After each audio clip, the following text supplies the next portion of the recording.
স্বাধীনতার পর থেকে শুধু শাসকের হাত বদল হয়েছে, আমরা কিছু পাই নাই, ঠিক কিনা বলেন? শুধু ওনাদের দোষ দিয়ে কি লাভ? একদল খাইছে, আরেক দল খাওয়ার জন্য রেডি হয়ে আছে।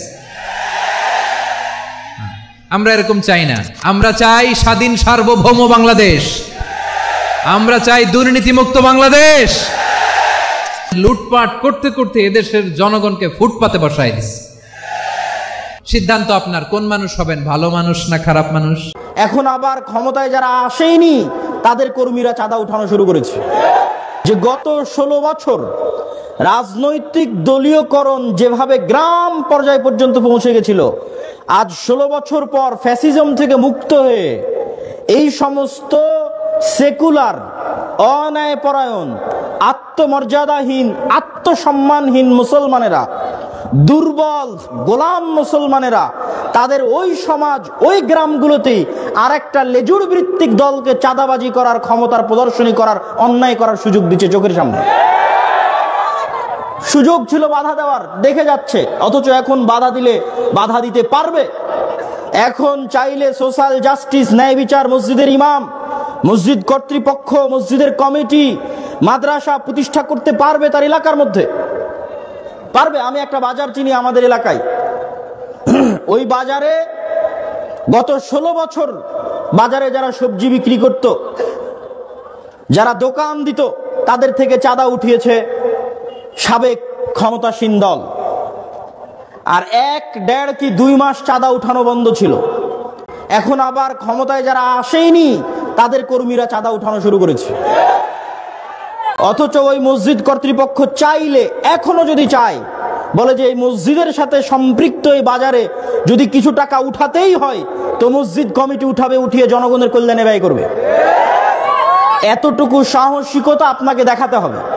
আপনি যদি মানুষের উপর হওয়া অন্যায়, জুলম বন্ধ করতে না পারেন, আল্লাহ আপনাকে কখনোই রাষ্ট্র ক্ষমতা দিবে না।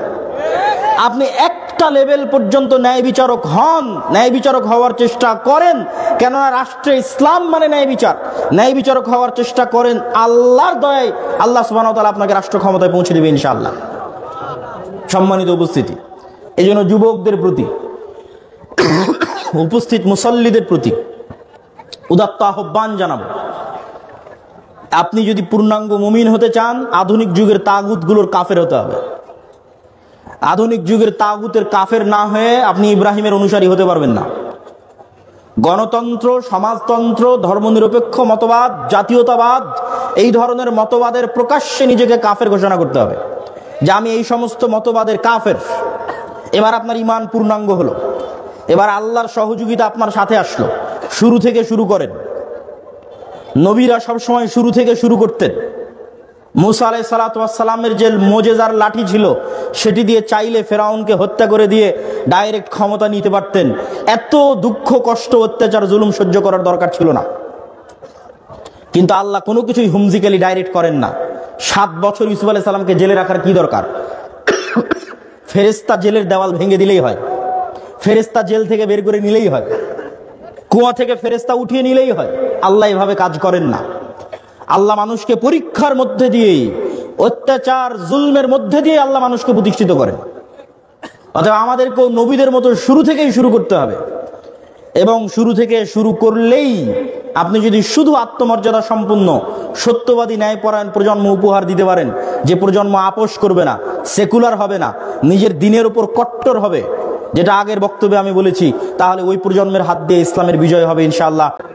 গণতন্ত্র, সমাজতন্ত্র, ধর্মনিরপেক্ষ মতবাদ, লিবারালিজম এবং ন্যাশনালিজম, জাতীয়তাবাদ, এই প্রত্যেকটা মতবাদকে পৃথিবীতে প্রতিষ্ঠিতই করা হয়েছে যেন ইসলাম কখনো রাষ্ট্রীয়ভাবে ক্ষমতায় যেতে না পারে। ইসলাম যেন কখনোই পূর্ণাঙ্গ রূপে রাষ্ট্রীয়ভাবে ক্ষমতায় অধিষ্ঠিত হতে না পারে, এই জন্য এই নতুন ইলাহগুলোর সৃষ্টি করা হয়েছে। আর এই নতুন ইলাহ সম্পর্কে শুধু আমি বলছি এমনটি নয়। আল্লামা ইকবাল রাহিমাহুল্লাহ তিনি বহু বছর আগে লিখে গেছেন, मुस्लिम ने भी तामीर किया अपना हरम और तहजीब के आजर ने तरशवाए हैं सनम और আজকের মুসলমানেরা নিজেদের ভিন্ন একটা হারাম বানিয়ে নিয়েছে। মক্কার হারাম এরিয়াকে বাদ দিয়ে, মদিনার হারাম এরিয়াকে বাদ দিয়ে আজকের মুসলমানেরা ভিন্ন হারাম এরিয়া বানিয়ে নিয়েছে। তাহজিব কে আজর নে, আজকের যুগের আধুনিক যুগের আজরেরা, আধুনিক যুগের আজরেরা, আজর মানে ওই যে ইব্রাহিম আলাইহিস সালামের পিতা আজর, তার কথা আল্লামা ইকবাল উদাহরণ দিয়ে বলছে যে আধুনিক যুগের আজরেরা নতুন মূর্তি বানিয়েছে।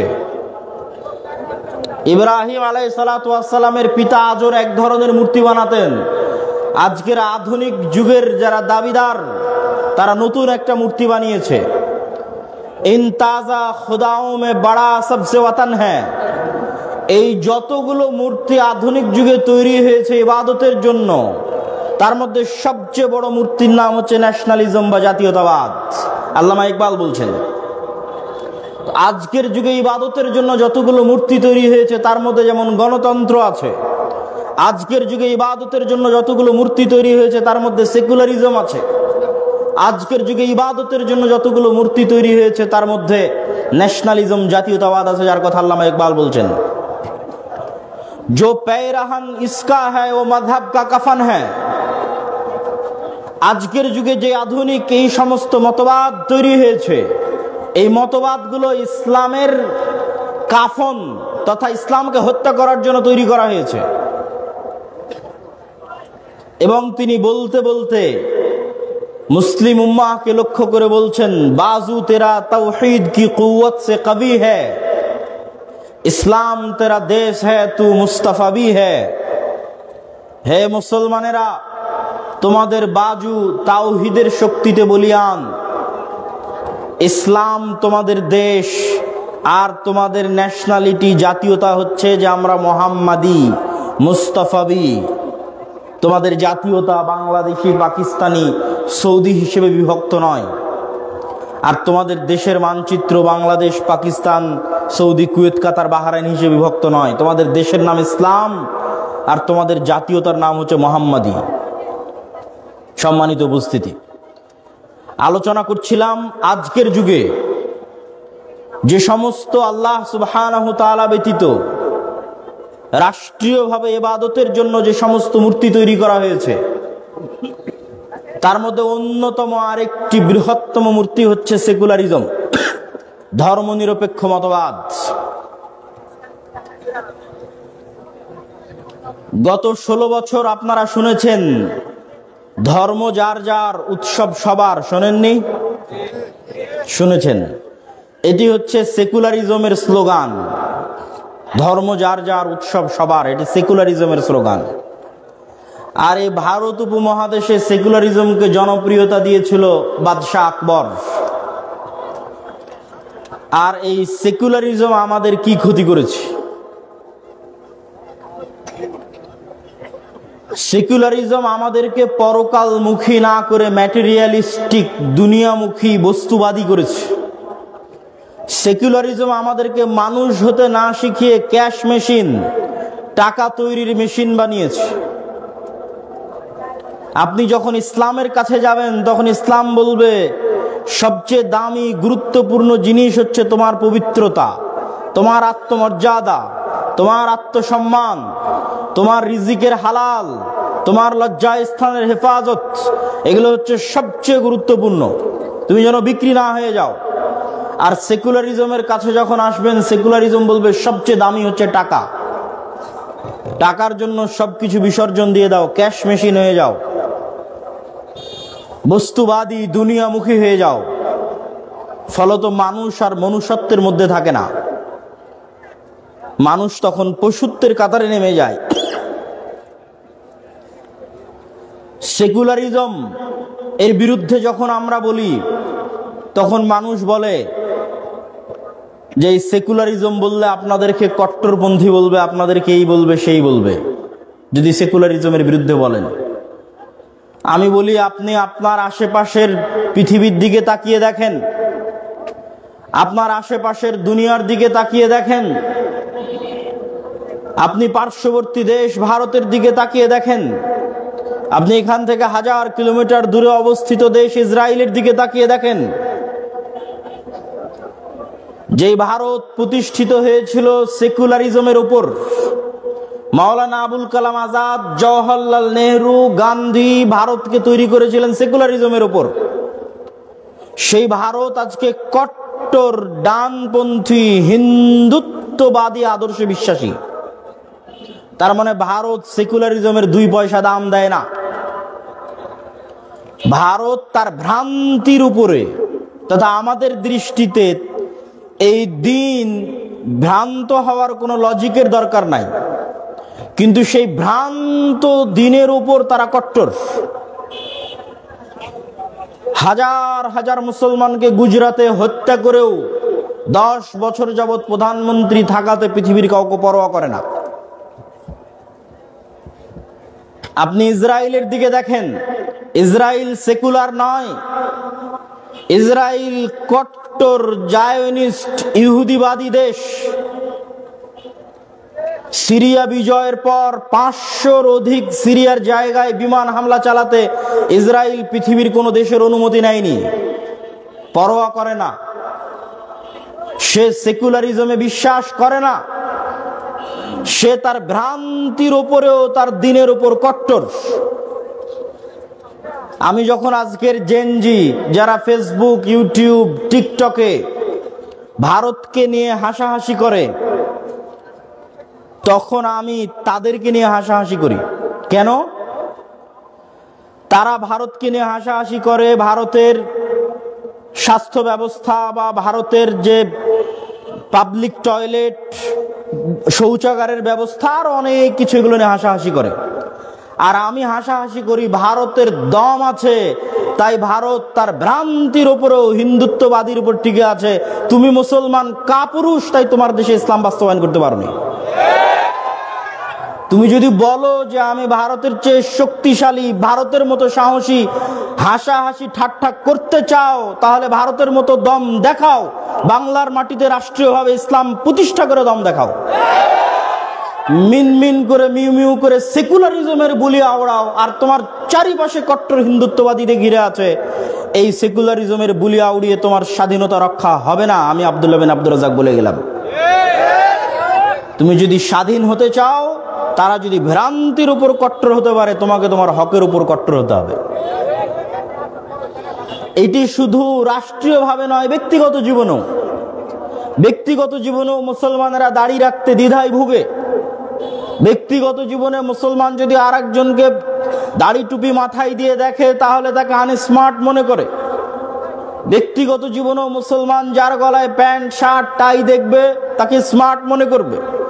ব্যক্তিগত জীবনেও মুসলমান যাকে ইংরেজি বলতে দেখবে, তাকে স্মার্ট মনে করবে। ব্যক্তিগত জীবনেও মুসলমান যে ইংরেজি জানে না, তাকে আনস্মার্ট মনে করবে। ব্যক্তিগত জীবনেও সে তার নবীর দিনের উপর, নবীর সুন্নাতের উপর হেজিটেটেড, দ্বিধাহীনতায় ভুগে, সিদ্ধান্ত নিতে পারে না। সুতরাং ব্যক্তিগত জীবনেও সে পরাজিত। কেননা একটা ইহুদি দাড়ি রাখার সময় চুল পরিমাণও পরোয়া করে না যে পৃথিবীর কে কি কল্পনা করবে। এই জন্য ইহুদি শতকরা 90% বেশি ইহুদি দাড়ি রাখে। আর মুসলমান চিন্তা করে যে মানুষ কি বলবে, তো আর ভারত নিয়ে হাসাহাসি করার কি আছে, ওই তো গোলাম। ওরা তো অন্তত নিজের দিনের উপর কট্টর এবং স্বাধীন। তুমি যেই দিন তোমার নবীর আদর্শের উপর কট্টর হতে পারবে তাদের মতো, সেই দিন তুমি স্বাধীন। আর যতদিন তোমার নবীর দিনের আদর্শের উপর কট্টর হতে পারবে না, ততদিন মনস্তাত্ত্বিক কলোনিয়াল গোলামির শিকার, মনস্তাত্ত্বিকভাবে ঔপনিবেশিক গোলামির শিকার। সম্মানিত উপস্থিতি, শুধু তাই নয়, বর্তমান আমেরিকায় যারা ক্ষমতায় এসেছে, ট্রাম্প প্রশাসন, তারাও ধীরে ধীরে ডানপন্থী খ্রিস্টান বা কট্টর খ্রিস্টান পন্থার দিকে এগিয়ে যাচ্ছে। সেটা একদিক থেকে আবার ভালো। কোন দিক থেকে ভালো? কেননা ধর্ম মানেই সেখানে LGBTQ বা সমকামিতার মতো পরিবার বিদ্বেষী বিষয়গুলো আশ্রয় পাবে না। এই জন্য ইলন মাস্ক সে LGBTQ এর কট্টর বিরোধী। এই জন্যই সে ডোনাল্ড ট্রাম্পের সাথে রাজনীতিতে অংশগ্রহণ করেছে এবং তারা তাদের শিক্ষা ব্যবস্থায় বাইবেলকে অন্তর্ভুক্ত করছে এবং ধীরে ধীরে কিভাবে কট্টর খ্রিস্টান ডানপন্থীর দিকে এগিয়ে যাওয়া যায় সেই পরিকল্পনা চলতেছে। কিন্তু শুধু মুসলমানদের কাছে যখন আসবেন, এই বাংলাদেশ আর এই পাকিস্তান আর এই মুসলিম দেশগুলো ইসলামের নামের উপর তৈরি হলো, অথচ এই মুসলিম দেশগুলো সবচেয়ে বড় সেকুলার নিজেদেরকে দাবি করে, সবচেয়ে বড় সুফি এবং সাধু সাজতে চায়।